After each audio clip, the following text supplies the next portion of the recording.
Hello, ഇന്നൊരു mini വ്ലോഗാണ് കേട്ടോ. അപ്പോൾ ഞങ്ങളെല്ലാവരും കൂടെ കുറച്ച് കാര്യങ്ങളൊക്കെ ചെയ്യാൻ പോയതിൻ്റെ ഒരു ചെറുതായിട്ട് ഞാനൊരു വീഡിയോ ആക്കിയതാണ്. ആദ്യം തന്നെ കുഞ്ഞിനെയും കൊണ്ട് ആശുപത്രിയിൽ പോയി കാരിത്താസ്, അതിനുശേഷം അക്ഷയയിൽ വന്നു. അക്ഷയ സെൻറ്ററിൽ വന്ന് കാര്യങ്ങളൊന്നും നടന്നില്ല. പിന്നെ അവിടെ പോയി അതിനുശേഷം നമ്മൾ ലോ കോളേജ് വന്നു, കാണാക്കാരിയിൽ വന്നു. അപ്പം നമ്മളതിൻ്റെ ഇവിടെ വന്ന് അഡ്മിഷൻ്റെ കാര്യങ്ങളൊക്കെ ചോദിക്കാനായിട്ട് വേണ്ടി വന്നതാണ് കേട്ടോ.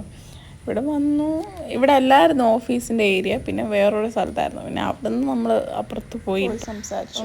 അക്ഷയയിലൊക്കെ പോയി, ലോ കോളേജിലൊക്കെ പോയി തിരിച്ച് വീട്ടിൽ വന്ന് അപ്പം ഒരു കൊറിയർ വന്നിട്ടുണ്ട് ആമസോണിൽ നിന്ന്. ഇത് ഞാനല്ല ഓർഡർ ചെയ്ത ചേച്ചിയാണ്, അപ്പോൾ എൻ്റെ കയ്യിലാണ് കിട്ടിയത്. അപ്പോൾ ഞാൻ കാത്തുവിൻ്റെ പ്രായത്തിലുള്ള കുട്ടികൾക്ക് ഇടാൻ പറ്റിയ നല്ല ഡ്രസ്സാണ് കേട്ടോ. ഞാൻ കണ്ടപ്പോൾ എനിക്ക് ഇഷ്ടപ്പെട്ടു. അപ്പോൾ ഞാൻ ഓർത്ത് നിങ്ങളെ കാണിക്കാമെന്ന് വിചാരിച്ചു. ഫ്രോക്ക് പോലത്തെ നല്ല രസമാണ്, ക്യൂട്ട് ഡ്രസ്സാണ് ഇതൊക്കെ. നല്ല രസമല്ലേ?